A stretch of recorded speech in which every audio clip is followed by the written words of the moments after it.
Welcome to V2T IELTS Listening Forecast.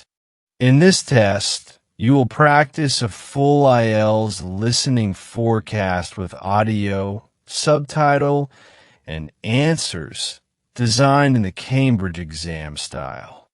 The test includes Part 1 to Part 4, just like the real IELTS exam. Get ready, focus carefully, and good luck with your practice.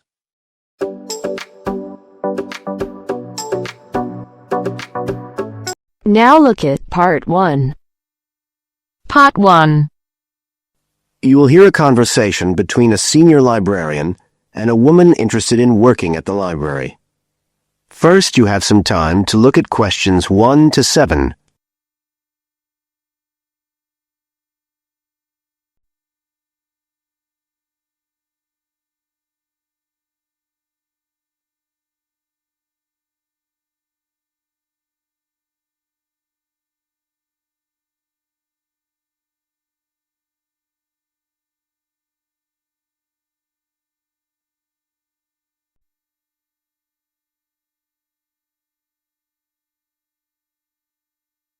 You should answer the questions as you listen, because you will not hear the recording a second time. Listen carefully and answer questions 1 to 7. I'm interested in doing some work for the library. Are you the person to speak to? Yes. Right. Well, what sort of work are you interested in? Well, I've just come to live here in Australia. I don't want a full-time job until my children have settled down, but I really need to get out of the house a bit. And I heard you need voluntary workers for various projects. Right. But I don't know if I have the right skills. Well, we do provide training. Oh! We always include an orientation to the library, together with emergency procedures. That's fire regulations, emergency exits, first aid so you can cope with accidents or sudden illness. Things like that which are necessary for anyone who's working with the public. Then we give specialist training for particular projects, like using our database system.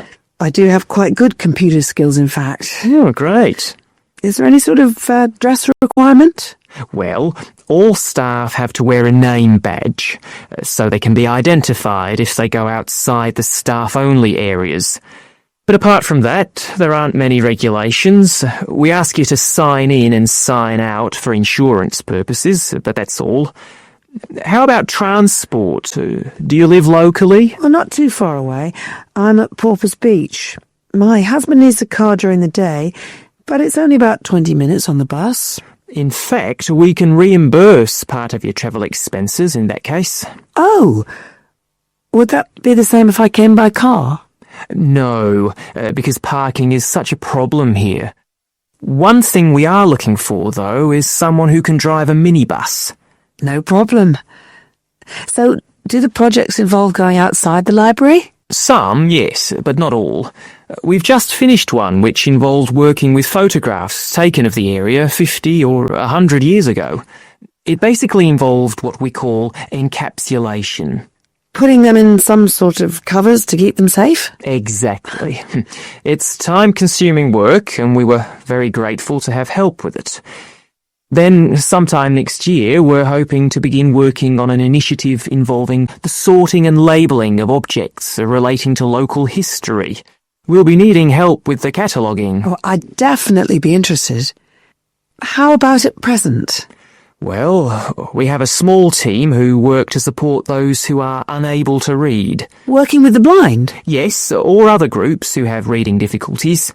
We provide volunteers with equipment so that they can take books home with them and read them aloud onto CDs. We're gradually building up a collection that can be lent to those who need them. I can see it would be useful, but I'd really like to do some sort of work where I can get the chance to meet people. How about reading stories to children? That's done by our regular staff. But we do have another project. It's a very long-established scheme which involves helping those who are unable to have direct access to the library.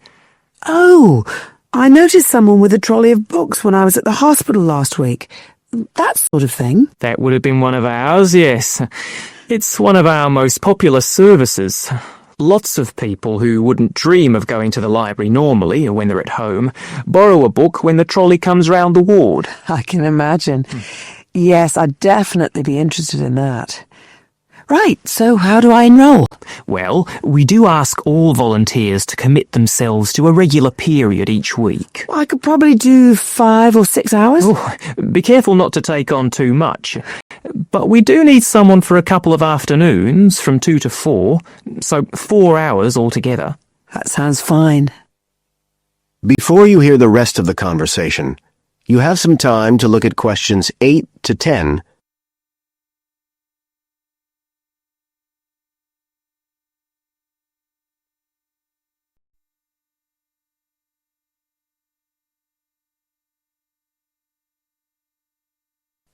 Now listen and answer questions 8 to 10.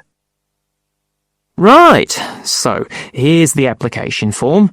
It asks the usual questions, name and address and telephone number. You also need to fill in details of who we should get in touch with in case of any accident or problem like that. We do need to have that filled in. And there's a space for date of birth, but that's only if you're over 75, so we won't worry about that. No. Oh, it asks for qualifications. Do I need to provide certificates? They're not necessary. We'll need the names of 2 referees, not relatives or family members, obviously. What else? Signature of parent or guardian. That won't be necessary, as I assume you're over 18. Yes. What's this? It says civil conviction check. That's the document we have to provide by law for those working on projects involving children, so we won't need it in your case. But you will need to sign this separate document. That's a copy of commitment. It's basically an agreement to work according to the library guidelines. So, if you'd like to fill this all in, you can do it here or take it home, whichever you prefer. I'll take it home if that's okay. Right, well, thank you for your time. That is the end of part 1. You now have half a minute to check your answers.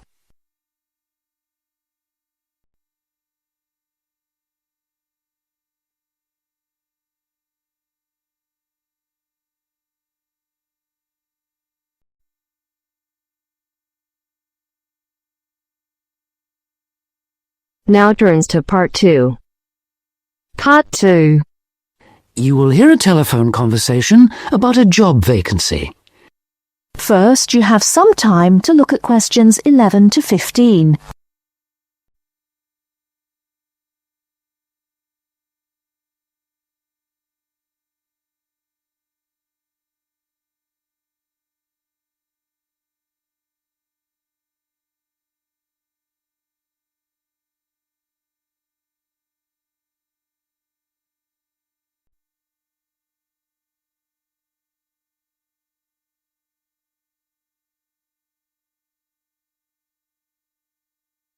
Now, listen carefully and answer questions 11 to 15.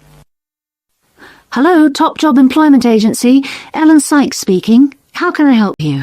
Good morning. My name's Steve Collins and I'm calling about the call centre job advertised in today's paper. For an operative handling credit card inquiries? Yes, that's right. The wages and working conditions are all in the ad, so what I'd like to know now is what the work actually consists of. I should explain that I'm a student looking for a summer job, not long-term employment. That's okay. The people at Intercard say they've always found students to be honest, which of course is essential in this line of work, and they have the basic IT skills needed there.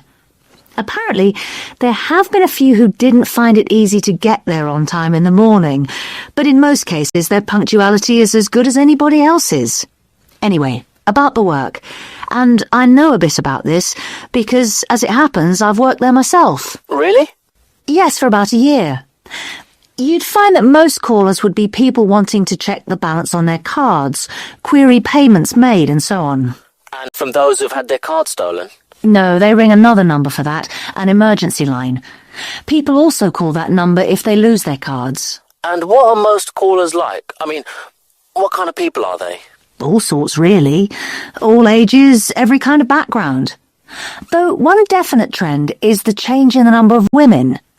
Nowadays they make up around 55% of the total, whereas years ago there used to be a majority of men calling. At one time, I heard, as many as 3/4 of all credit cards were actually held by men, but that must have been long before I was there. It's certainly different now. So to do this job, what sort of experience do I need? None, really. Have you got a credit card yourself? Yes, I have. Then you probably know quite a bit about them already. And as a student, you're obviously intelligent, which of course you need to be for the job. So after a day or so working with an experienced operative, I'm sure you'll have picked up enough to deal with routine inquiries, which of course most of them are. But there are bound to be questions I can't deal with, at least at first. What happens then? In that case, you can ask a supervisor. They're very helpful to new staff. I think I like the sound of this. What do I do next? Before you hear the rest of the talk, you have some time to look at questions 16 to 20.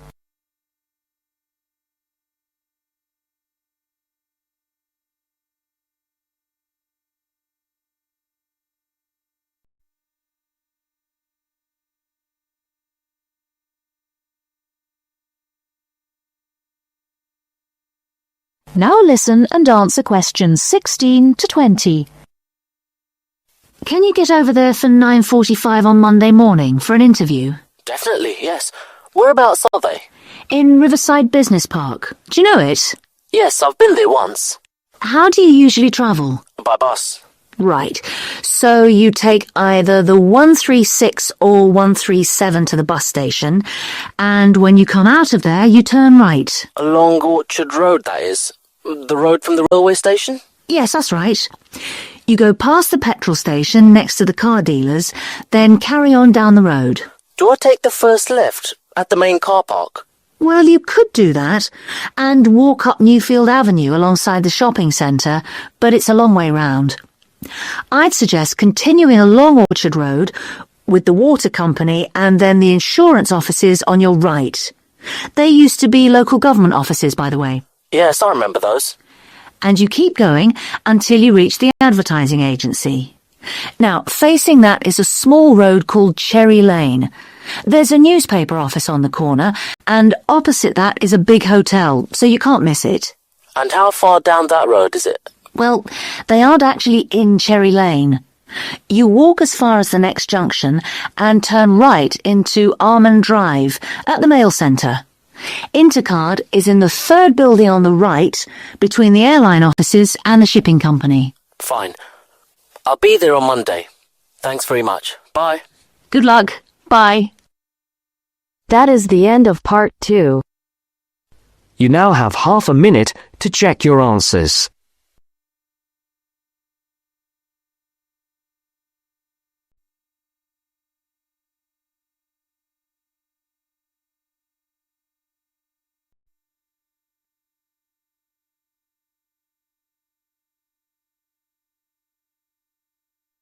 Now turns to part 3. Part 3. You'll hear a woman calling Laverton Arts Centre for some information. First, you have some time to look at questions 21 to 26.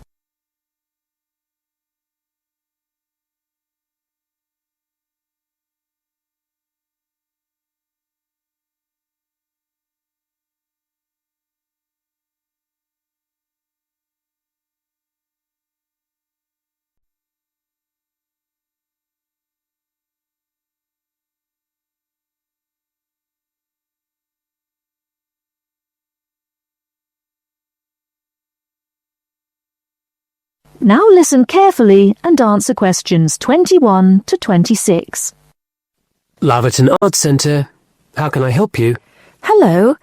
I've been to the Arts Centre a few times recently, and I understand you have this scheme for regular visitors. The Friends of Laverton Arts Centre. Yes, that's right. I wonder if you could tell me a little about it. I mean, how much it costs and what benefits it offers, things like that. Certainly. Well, first of all, the good news is that we've recently changed the scheme. It used to cost £15 a year, but now it's free. All you have to do is fill in an application form. You can either come to the Arts Centre and do that here, or you can go to our website and apply online. And so what are the benefits of joining? There are actually quite a few. As a friend of Laverton Arts Centre, you'll receive a newsletter every 3 months with information on all the forthcoming events. That sounds useful. You also get priority booking for shows and concerts in the main theatre. Can you explain how that works exactly? Yes. What that means is that when tickets go on sale, for the first 2 days they're only available to friends of the Arts Centre. So, as long as you book early, you can make sure you get seats. Great!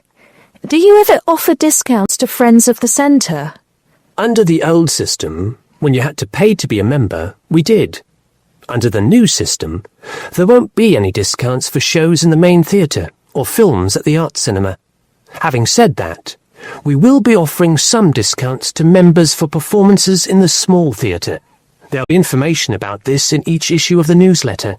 I suppose I can find that information online as well, can I? Absolutely. Actually, we're redoing our website at the moment. Right now, there actually isn't a special section for Friends of the Arts Centre on the website. Once the site's been redesigned, there will be. You'll be able to put in your username and password and enter a special section just for you. It sounds excellent. Are there any requirements, though? I mean, as a member, do I have to do anything? Yes, sorry, I forgot to mention that. There are no formal requirements at all, though obviously we have this scheme to encourage people to attend events here regularly.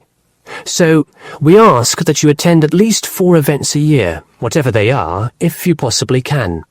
Nobody's going to count, though, and it's totally up to you. That sounds fair enough. Before you hear the rest of the talk, you have some time to look at questions 27 to 30.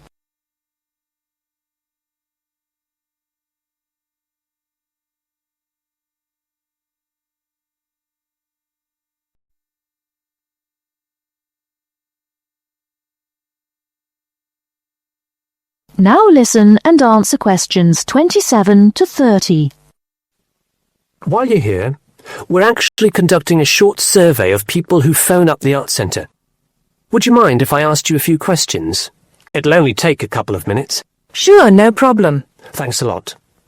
So, how many times have you visited Laverton Arts Centre in the last 6 months? Well, I've only lived in the area for the last 4 months, so not that many times.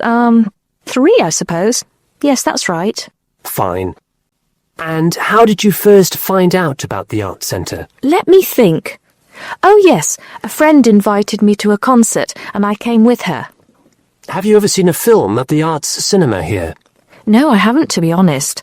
In fact, until you mentioned it earlier, I didn't realise you even had a cinema. One more question. If we offered a free tour of the Arts Centre, including things such as going backstage to look at the dressing rooms, would you be interested in going on it? Oh, yes, definitely. I think a tour like that would be very interesting. I'd even pay for it. That's great. Thank you very much for your time. Thank you. That is the end of part 3. You now have half a minute to check your answers.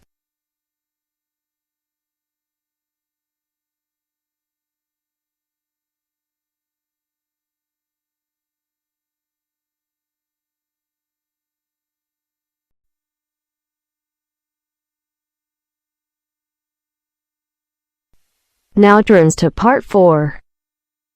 Part 4. You will hear a talk on seasonal affective disorder. First, you have some time to look at questions 31 to 40.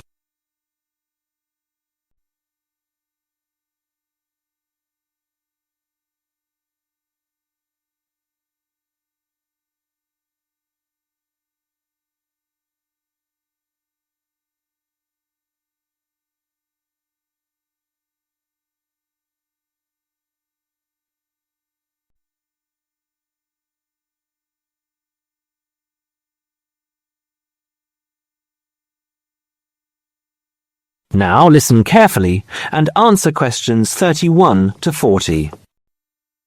In the past few years, a new condition has been identified and given a name. SAD, short for Seasonal Affective Disorder. This is now recognized as a distinct kind of clinical depression, where people become depressed at the onset of winter, accompanied by a craving for sweet things, causing weight gain. Each spring and summer would then bring on almost maniacal highs and feelings of boundless energy and happiness. Experiments to combat this depression showed that increased exposure to bright light in humans could suppress their production of a darkness-related hormone called melatonin. The light needed to induce this change was about 2,000 lux, or about 4 times brighter than ordinary household lighting. It was then calculated that if bright light could suppress melatonin secretion, then it might have other effects on the brain, including the reversal of symptoms of depression. While melatonin's precise role in SAD has not been pinned down, the theory led to effective treatment. Not surprisingly, SAD affects more people where winter nights are longer and days shorter. In the UK, an estimated 500,000 adults develop a full-blown SAD in winter, and twice this number suffer the milder condition called subsyndromal SAD.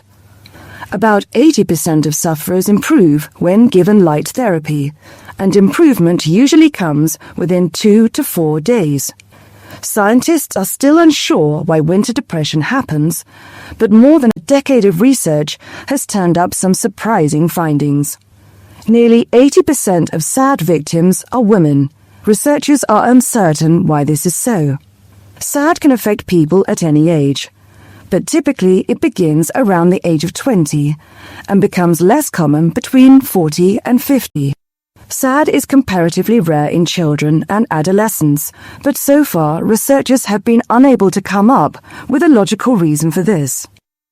As many as half of SAD sufferers have at least one family member with depressive illness, suggesting that the depression has a genetic component.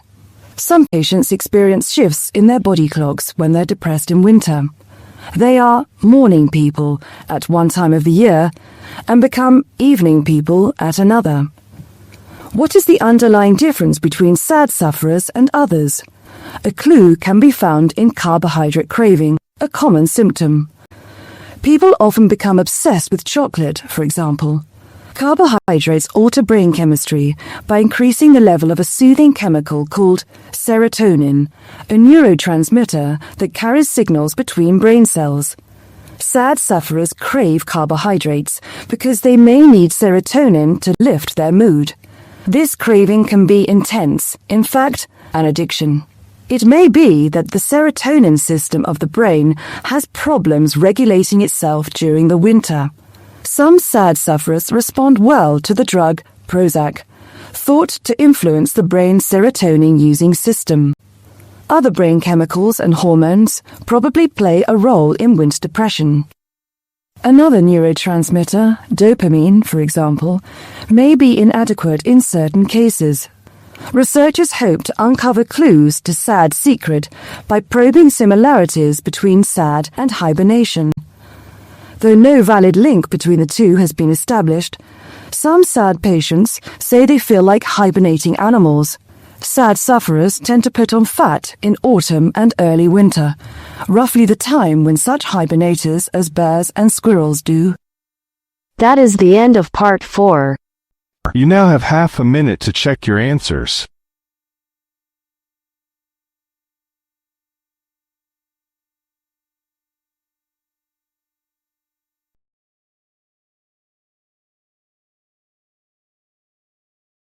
That is the end of the listening section. You now have 2 minutes to review your answers before the test automatically moves on to the next section. Please take this time to check your answers carefully. Make sure all your responses are recorded in the correct places, and review your spelling, grammar, and formatting. Once the time is up, the system will take you directly to the reading section. please remain seated and stay focused. The next section will begin shortly.